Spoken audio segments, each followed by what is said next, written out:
అగ్రరాజ్యం అమెరికా చాలా మంది భారతీయుల కలల గమ్యస్థానం. యుఎస్లో ఉన్నత చదువులు అభ్యసించి మంచి ఉద్యోగంలో స్థిరపడాలనే లక్ష్యంతో కష్టపడతారు. అలా అమెరికాకు వెళ్లిన వారు ఇప్పుడు పునరాలోచనలో పడ్డారు. ఇక చాలు వెనక్కి వెళ్లిపోదాం అనుకుంటున్నారని తాజా సర్వే చెబుతోంది. ఇండో అమెరికన్లు ఎందుకు అమెరికాను వీడాలనుకుంటున్నారు? కారణాలేంటి? అమెరికన్లకు మాత్రమేనన్న అధ్యక్షుడు డొనాల్డ్ ట్రంప్ నినాదం వలసదారులను ఇబ్బంది పెడుతోంది. దీంతో చాలా మంది విదేశీ సంతతి పౌరులు అగ్రరాజ్యాన్ని వీడేందుకు సిద్ధమవుతున్నారు. ఇందులో భారతీయులు కూడా పెద్ద సంఖ్యలోనే ఉన్నారని తాజాగా వెల్లడైంది. అమెరికా నుంచి శాశ్వతంగా వెళ్లిపోవాలని ప్రతి 10 మంది ఇండియన్ అమెరికన్లలో 4 ఆలోచిస్తున్నట్లు ఓ అధ్యయనంలో తేలింది. అమెరికాలో జీవన విధానాలు, ట్రంప్ ప్రభుత్వ తీరుపై అంతర్జాతీయ సంస్థ కార్నెగీ ఎండోమెంట్ ఇటీవల సర్వే నిర్వహించింది.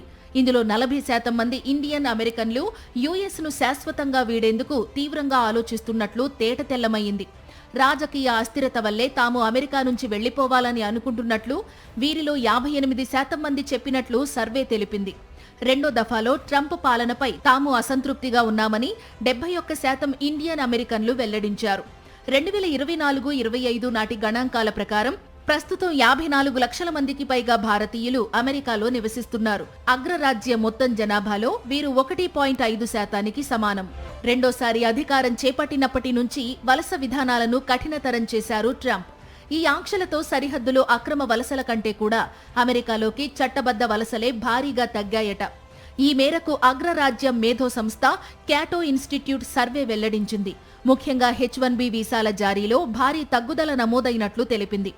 గత సంవత్సరంలో ఈ వీసాల జారీ 25% మేర తగ్గిందని వెల్లడించింది.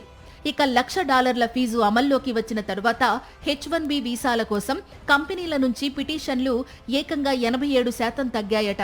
అంటే ఈ ఆర్థిక సంవత్సరంలో H-1B వీసాలు మరింతగా తగ్గొచ్చని సర్వే అంచనా వేసింది.